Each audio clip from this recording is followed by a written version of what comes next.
So thank you very much for coming along tonight.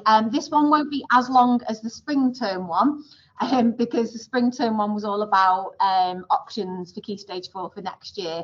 I'll talk a little bit about that tonight as well. So this is what we're going to cover this evening. We're going to look at key dates and reminders for Year 9.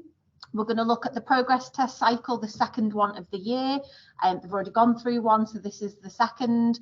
A quick update on GCSE options, and then communication, so just about communication channels that we've got here at Chorlton High. The session has been created tonight as a response to the survey that was sent out to you, and we've tried to cater to everyone's needs. If there's something in the session that you wanted that isn't there, then just let me know. And like I say, I will try and reply to your chats if I can. If it gets a bit too much because it's just me, I will take your names and I will give you a quick call or email tomorrow.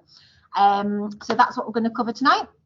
So key dates for Year 9. So the progress test fortnight starts on Monday the 17th of June until Thursday the 27th of June. So we've got a fortnight of progress tests. The majority of the session tonight is on progress tests. This is the last one of the year.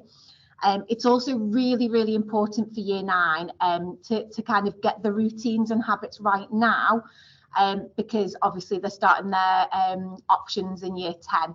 They're starting their GCSEs, so you know it's a big deal starting from September. One of the things that we wanted to remind you of, as we are telling the students all day every day, is about uniform and equipment, because it slipped a little bit in the summer term. So as the weather is getting warmer, obviously blazers and jumpers are coming off, which is absolutely fine. Although today, don't know what's happened today, it's just rain again. I had my winter coat on. So we just want to remind that uniform still needs to be perfect. So in the hotter weather, we're still expecting obviously ties, school skirts or trousers, all black shoes, and shirts tucked in. So that's the issue that we've got at the minute, is untucked shirts and non-school skirts. So if you can encourage that from home, we'd really appreciate it. The other issue that we've got is equipment. So we've got a lot of students arriving without the basics, like a pencil case with a pen in. So obviously we've got equipment, but it is the summer term, so this is where we run out of resources as well, because we get them new for September. But also, again, it's getting the students into really good habits ready for September, because September is just a whole different ball game for this year group, and they will feel a big shift in terms of you know, expectations of workload, expectations of homework, and that's what we're doing now. We're trying to prepare them for Year 10. So that's what Year 9 has been all about, and you know, we've worked really closely with them to get them Key Stage 4 ready. That was the aim of this year. So this is our learning cycles, just to let you know. So obviously Year 7 to 10, which is your children, we've already had our learning cycle 1 in autumn term, and then this is our second one. It will be exactly the same in Year 10. They'll have 1 in autumn and then 1 in summer. And then when they enter Year 11, we've got 3 cycles. We've got the college entry exam in the autumn term. We have a March mock exam, and then obviously the big exams start for Year 11. And that's what the current Year 11 are doing at the minute. So this is our second learning cycle. Okay, so just to kind of go through the progress test, kind of what I'm going to cover, and then obviously if you've got any questions, let me know. Students got their home study booklet this week. So last week they had their assembly with Mr. Rayworth and Miss Slinger, who went through what the progress tests will look like. So like an introduction to progress tests for next half term. This week they've received their home study booklet, and in all form times this week, they are going through progress test information. So and this is feedback from you, if you remember last time, that we didn't spend enough time on supporting students and parents and carers with the progress tests. So we you know, we spend a lot of time on it now. This has been emailed to you guys, so you should have a copy of this as well. If you haven't, let me know. But what I'm going to talk to you now is about what the students are receiving in form time with their tutors and through assemblies as well. So the assembly will pick up on it this week and first week back. they've been told the reasons why we do progress tests. And, you know, nobody likes tests. I don't know, maybe some people do. But it is getting them prepared for Key Stage 4. So Year 9 has been a foundation year and getting them ready to start their GCSEs. When they enter Year 10, a lot of their GCSEs start straight away, or BTECs, because a lot of them will be doing coursework. So if you're in a subject that's coursework, like mine for drama, the second you start in Year 10, you are completing coursework. And in drama Year 10, you complete 40% of the GCSE, done for real. So everything we've been doing in form time, in the personal development curriculum, in assemblies, is to get them ready, for them to feel empowered, and for them to value homework and to value home study. It also, what we've been talking to them about is about being lifelong learners and developing long-term memory. You know, we were relating it to things like your driving test, doing your theory test, and your practical driving test. You need these learning skills. You need these kind of habits and routines for future life, not just for tests. We're not creating kind of exam factories, as some people might think. You know, we're genuinely creating lifelong learners and equipping them with the skills and techniques that you need that genuinely are transferable. So we've been talking to them a lot about that. That's not just about tests. It's about getting ready for life as well. Okay, so learning environment. So we've been reminding students that the learning environment in school, okay, in lessons, is calm and focused, has habits and routines, embraces struggle and repetition. And the reason why this is on here is just so you can echo that at home. So they have an environment where they're doing home study that is calm and focused if possible, that they've got good habits at home and routines at home for home learning and home study, and that they're okay to get things wrong. You know, young people don't like getting things wrong, and they don't really understand that if you don't get it wrong, you don't get it right. So it's about them understanding that struggle is important, getting things wrong is important, and that repetition is what makes us brilliant lifelong learners. The other thing that we've been driving, which was mentioned in the last the last parental event evening, is our memory model. So we've been driving prompt starts to lessons. So that's why some of your children might be in late detention, because we've done a big drive on getting to lesson on time. And the reason for that is at the start of every single lesson across every single curriculum area in school, we start with a recall activity. Every single teacher does this, you know, it's habitual at Chorlton High School now. And the idea is that we recall what happened in the lesson before, we recall what happened last half term, and they may recall what happened last year. And that's to get our kind of knowledge retention, to increase that, to get things stuck in our long-term memory. So this is what we've been talking to the students a lot about, to the point where they're like, oh, not that diagram again. But again, we're trying to get them ready for Key Stage 4. We're trying to get them to be lifelong learners and to value learning and to value revision, because it is really important. So we've been driving that. So again, if you can kind of echo that at home, we'd really, really appreciate that. The other thing that we've been doing, which we did in the last progress test cycle, is looking at different habits, study habits, and different techniques that you can use to revise. So Year 9 in progress test 1, they looked at summary revision cards. So they were introduced to revision cards in form time. They had a chance to have a go. They were given some resources, and then if they needed any more, they came to Miss Irwin. So for this one, for progress test 2, they have been taught the I'm going to say it wrong now, lightness system. There we go, got it right. And this is a system of using revision cards, but using the kind of element of repetition. And the idea behind, if you look at across the year groups, that we're teaching them all the different things you can do to revise. The idea is that if we build up this kind of toolkit of useful techniques, the students can find out when they get to Year 10 and 11 The students can find out which one works for them. So some love revision cards, some really don't. And it's about what works for you. So we're trying to introduce them to a good range of techniques so that, you know, they can pick and choose what they want to use. So the lightness system is basically this diagram here. For those of you who don't know, apologies if you do, but it's just using different boxes or, I don't know, plastic wallets or sections in the bedroom, and kind of practicing things every day, every other day, once a week, once every other week, and once a month. And if you get a question wrong, it goes back to the previous box, okay? So all the flashcards start in one box. So you might have a set for English, a set for science or whatever, and then you kind of repeat it.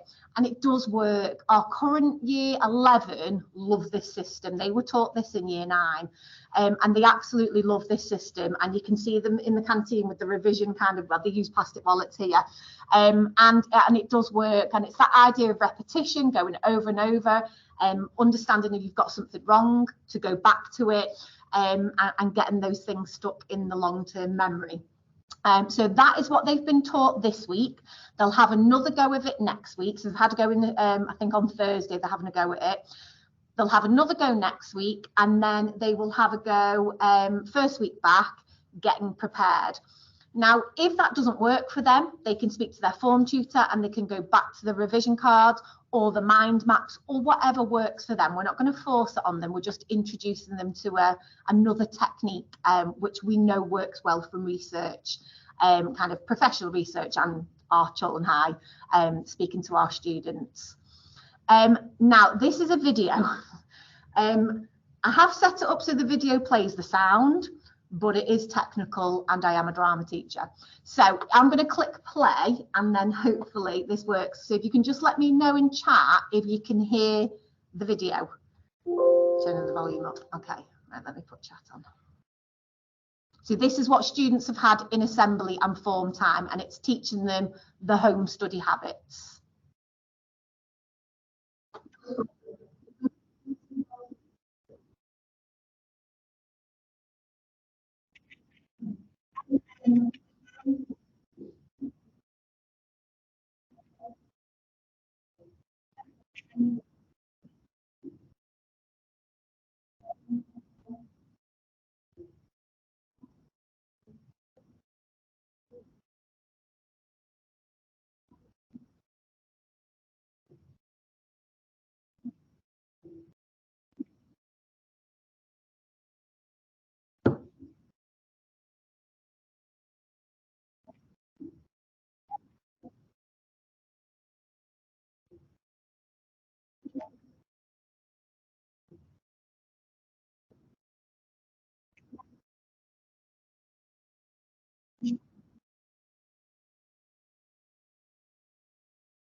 Okay, so some could hear that, some could not, but it will be on the recording. If not, it'll be on the school website. This video is actually on the website, so apologies to those who couldn't hear it. But essentially, it just talks through our home study habit, scholar habit, and this is just habits for learning. The students are really familiar with this because we revisit every single half term, and that's just driving how important home learning and how important revision is. So apologies for those who couldn't hear it. So just picking up on the plan. So as I said, all students have got their blank progress test timetable in form time this week. And we are giving kind of dedicated time to them in form time for them to make their plan and make their revision timetable. Now, what Miss Irwin did last progress test cycle was the students who really struggled to do that, she just sat down and did it with them. So if you feel like you need that, just get in contact, and Miss Irwin or Mrs. Wilson or myself can sit down and we can work it out with them. And sometimes it just needs that other person. If you feel like you're kind of having a go at them at home, we can kind of help here. So this is kind of what it looks like. They have a timetable week 1 and a timetable week 2, and they will populate that with the tests that they have. Now, maths, English and science are already mapped out for them on the timetable because they are core. So they have their lessons all at the exact same time. So it's very easy to timetable. In the other areas like humanities and the arts, we can't map it because some teachers have 10 year 8 classes and 4 year 9 classes. So it's not possible. So the individual teacher will tell your children when their test is. The timetable should stay in their bag, so that when they're going around to lessons, they can do it, and teachers will give time over in lesson to plot that in the first kind of, I don't know, second 5 minutes of the lesson. So the idea is that they have a plan. And again, I'm going to say this a lot, but it's to get them Key Stage 4 ready. Current year 11 are on their second week of exams. They've had revision timetables. They've been coming to revision sessions for such a long time. They're in brilliant habits. But if we get it right now, then they're going to find it much easier in year 10 and 11. So like I say, this is what students have had in assembly. I'm not telling you what to do. It's just sharing what we're telling students. What we've told them is that they should block their learning across the week, so interleave it. Because if you study English for 5 hours, nothing's going to stick in your brain. So the idea is you interleave the subjects. It gives your memory time to process information, and obviously planning rest breaks, extracurricular, well-being sessions, go out in the fresh air, go and play some football or whatever. So, we ask them to timetable that in. Again, we can support that with, if you've got a student, if you've got a child at home, you're thinking they're not going to do that, just let us know and we'll support. And then the other thing that they've got, let me bring that up. Oh yeah, okay. So they've all got a revision list for each subject that they study in year 9. So so for example, in maths, it will tell them exactly the topics that are going to be covered or could be covered on the progress test. So what we've asked them to do in form time, and again, we've dedicated quite a lot of time to this, is to rag how they think they are at each topic. So they've got different coloured pens or highlighters, red, amber, green, what they're really confident with. And then essentially what they do then is create their own revision timetable. The ones that are red, they start with first and they go to amber, and perhaps use the lightness system to do that, or revision cards, or mind maps, whatever it is they want to do. Okay, I've said that. And then we've also been talking to them about getting their resources organised. So getting a revision card, if they haven't got any at home or you haven't got any, we've got loads, just let us know. Getting your highlighters, your different coloured pens, and using the Chorlton High books as a revision tool. So I regularly look at Chorlton High books in year 9. We go across all of the subjects and do book looks, and they're amazing. They are such a brilliant revision tool because the students genuinely are scholars now. They've got into such good habits that, they use their contents page brilliantly, their glossary brilliantly. So it's about reminding them to use their book as a resource to revise from. And then from your point of view, it's just giving them that space at home so that they can revise, and they've got that kind of quiet space if possible. I know it's not always possible if you've got like miniature children running around.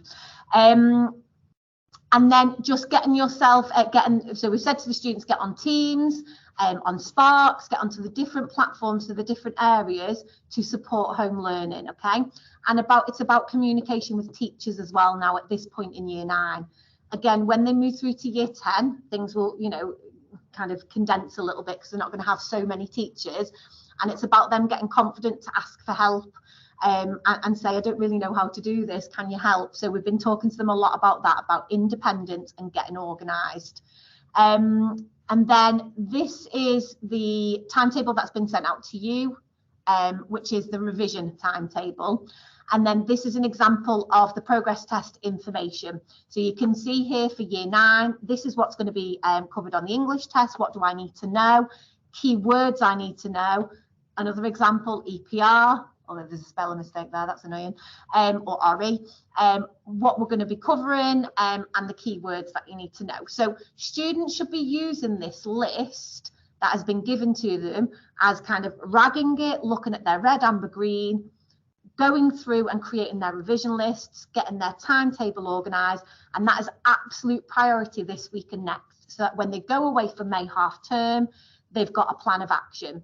And we obviously encourage a lot of revision over May half term in preparation for the progress tests, but that does include well-being and rest breaks. Okay, hopefully the weather will be nicer than it is this week and we get a bit of sunshine. So that's it for progress tests. I don't know if anyone's got any questions, but obviously please put them in chat, and I'll get to them at the end. Key stage 4 options update. So I've had a lot of questions from students. I want to change geography to history. So the timetable is being made at the minute. So it's kind of in a big system. The students where the options didn't work, so for example, food technology and health and social care have ended up being on the same day, the same slot. So if your child picked food tech and health and social care, they can't do both of them. They've been contacted by me and I've gone to their reserve options and asked them if they still want their reserve option, and they've told me what they want to change to. It was about 10 students, so it wasn't a massive amount where there was an issue. Over the next few weeks, and certainly by May half term, we're going to be making the final changes with those little tweaks. Next half term at some point, probably around week 3, week 4, students will receive a slip with their final options choices on them. And what that does, that just gives us a bit of a kind of buffer time to see if there's any major issues. There isn't usually, maybe a few kids here and there. If there's any big changes, like a course hasn't been, a course that we've said is running at the minute doesn't run, and it means a big shift, we'll let you know.